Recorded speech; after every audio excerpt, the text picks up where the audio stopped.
শ্যামল মিত্রের পুত্র সৈকত মিত্রকে একবার জীবনের চরম একটা শিক্ষা দিয়েছিলেন হেমন্ত মুখোপাধ্যায়।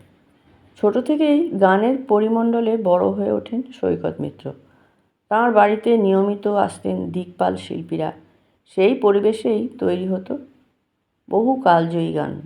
তখন তিনি খুব ছোট, সব কথা বুঝতেন না, কিন্তু ধীরে ধীরে সুরের প্রতি টান তৈরি হতে থাকে তার। বাড়িতে যে গান তৈরি হচ্ছে, বাবা শ্যামল মিত্র যেটার রিহার্সাল দিচ্ছেন, সেটাই কিছুদিন পর সিনেমায় দেখা যাচ্ছে, রেডিওতেও শোনা যাচ্ছে। এই অভিজ্ঞতা তাকে গভীরভাবে প্রভাবিত করে। সেই মুগ্ধতাই সারা জীবনের সঙ্গী হয়ে থাকে। তাই অন্য কোনো পেশার কথা না ভেবে গানকেই জীবনের পথ হিসেবে বেছে নেন সৈকত মিত্র। নিজেকে পরম সৌভাগ্যবান মনে করেন সৈকত মিত্র, কারণ হেমন্ত মুখোপাধ্যায়ের সুরে গান গাওয়ার সুযোগ পেয়েছিলেন তিনি। সময়টা 1989 সাল। গানটি ছিল ঘর ছেড়ে চলে যেও, ঘর ভেঙে যেও না। তখন হেমন্ত মুখোপাধ্যায়ের শরীর খুব একটা ভালো ছিল না। বাইরে অনুষ্ঠান করা বন্ধ করে দিয়েছিলেন, এমনকি খুব একটা বেরোতেনও না। ফলে শিল্পীদের সামনে বসে গান শেখানোর সুযোগও ছিল না। রেকর্ডিংও থাকতে পারতেন না। তিনি ক্যাসেট করে গান পাঠিয়ে দিতেন, আর সেই ক্যাসেট শুনেই শিল্পীরা গান তুলতেন। সৈকত মিত্র সেইভাবেই গানটি রপ্ত করেছিলেন। হেমন্ত মুখোপাধ্যায় বলেছিলেন, রেকর্ডিং হয়ে গেলে যেন ক্যাসেটটি ফেরত দিয়ে আসা হয়। সৈকত মিত্র কথা দিয়েছিলেন সেটাই করবেন। এর মধ্যে গান রেকর্ড হয়ে যায়, চারদিক থেকে প্রশংসাও আসতে থাকে, কিন্তু ক্যাসেটটি আর ফেরত দেওয়া হয়নি।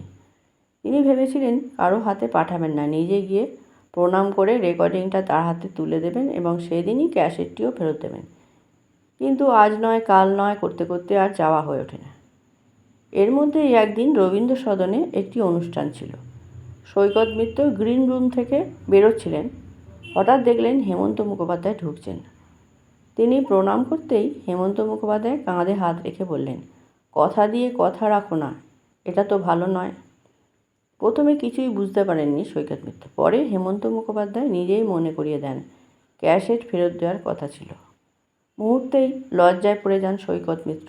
কাঁচুমাচু মুখে বলেন, পরের দিনই ক্যাসেট ফেরত দেবেন। পরদিন তিনি গিয়ে ক্যাসেটটি ফিরিয়ে দেন হেমন্ত মুখোপাধ্যায়ের বাড়িতে।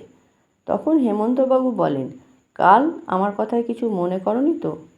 আমি তো তোমার পিতৃতুল্য, একটু বকতেই পারি। তার কয়েকদিন পরেই প্রয়াত হন হেমন্তবাবু। যেন মাথার ওপর থেকে এক বিশাল আকাশ সরে যায়। পরের বছর নেতাজি ইন্ডোর স্টেডিয়ামে তাঁর স্মরণে বিশাল অনুষ্ঠান হয়। সেখানেও গান গেয়েছিলেন সৈকত মিত্র।